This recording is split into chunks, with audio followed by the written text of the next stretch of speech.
Interiores para comentarnos las novedades desde su lugar de trabajo. Lucas, buen día. Buen día, Janine. Buen día también a los compañeros, a la audiencia. Un saludo también como corresponde.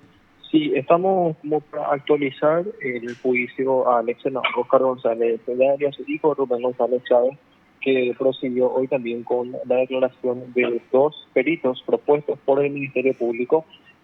También al finalizar conversamos o intentamos conversar, mejor dicho, con los fiscales de causa del caso, quienes se negaron a hablar nuevamente y procedimos entonces a conversar con el abogado de los acusados, que es el doctor Claudio Lovera, y tenemos justamente también el audio de la entrevista para poder compartir con los periodistas. Fue la etapa de testificales, doctor. Bueno, en lo que fue la etapa de testificales, dos cosas creo que es absolutamente clara y es muy fácil constatar observando las grabaciones que están en internet de cada una de las testimoniales. En primer lugar, Príncipe de Saboya tiene un giro real, o sea, es absolutamente incorrecta cualquier información o afirmación en el sentido de que no tenga un giro que genere ingresos. Tenía la capacidad en cuanto a estructura en el sentido de cómo se dedicaba a negocios inmobiliarios respecto a inmuebles a los efectos de alquilar. Declararon personas que efectivamente alquilaban esos inmuebles, inclusive les doy un ejemplo, declaró una persona, en este caso en particular, que su casa fue allanada en el momento que el Ministerio Público estaba analizando respecto a esa persona que alquilaba un inmueble. En ese allanamiento el Ministerio Público secuestró sus recibos de alquileres, es decir, los alquileres que esa persona iba pagando, los recibos que se les pedía los iba guardando en esa casa. Se levantó el allanamiento y nunca le llamaron a testimoniar, por ejemplo. Entonces, Príncipe Saboya realmente tiene un giro real y eso se refleja también en sus declaraciones impositivas que presentó ante la Subsecretaría de Estado de Tributación y los ingresos declarados en ese sentido. Hay tanto declaraciones como documentación que avala eso. En segundo lugar, los negocios o las actividades comerciales de estas dos personas que generaron ingresos independientemente a sus ingresos desde el punto de vista de la función pública también están acreditados en el contexto de este juicio. Concretamente, realmente no hay un caso de enriquecimiento. Doctor, y respecto a propiamente la etapa pericial, ya cuando ustedes presenten sus peritos, ¿algún comentario que pueda hacer, un adelantamiento?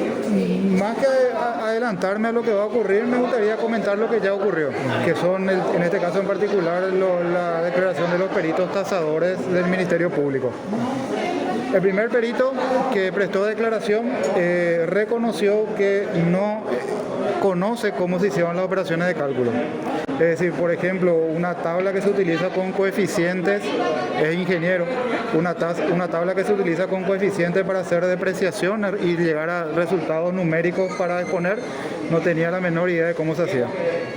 El segundo que declaró, que era un arquitecto y que trabajó con él, muy entre comillas, con el ingeniero en el contexto de hacer valoración de inmuebles de Asunción, nos dijo en juicio oral, toda la ciudadanía lo puede ver en YouTube, nos dijo que recurrieron para llegar a valores estimativos de terrenos a las peluquerías de la zona y a las despensas de la zona porque dicen que ellos conocen la realidad de cada zona. Bueno, es realmente una falta de respeto que alguien se exprese así en juicio oral. Luego, el siguiente equipo de peritos, que está integrado por 3 profesionales que tasaron en lo que implica la ciudad de Luque. Hoy declaró una de ellas y mencionó de que no recuerda tampoco cómo hizo las operaciones de cálculo. Y la última, que acaba de prestar declaración, concretamente tampoco identifica esas operaciones. Por ejemplo, en distintos lugares te mencionan el dólar americano y te hablan de inflación. La inflación se calcula en guaraníes porque es el precio del dinero para comprar un determinado bien en un momento determinado y es la depreciación de la moneda de curso legal, que es guaraní. Entonces, acá nos acaba de reconocer que en todo su informe citan constantemente la cotización del dólar, no saben para qué y no se usó. Es decir, no tiene ningún rigor el trabajo hecho por estas personas. Incluso había algunos errores de imprenta, doctor. Sí, que hay mucho. En cuanto a los años. Que hay mucho y que inclusive ni siquiera quise preguntar por eso, porque a veces preguntar por esos errores materiales hace perder el foco de lo importante.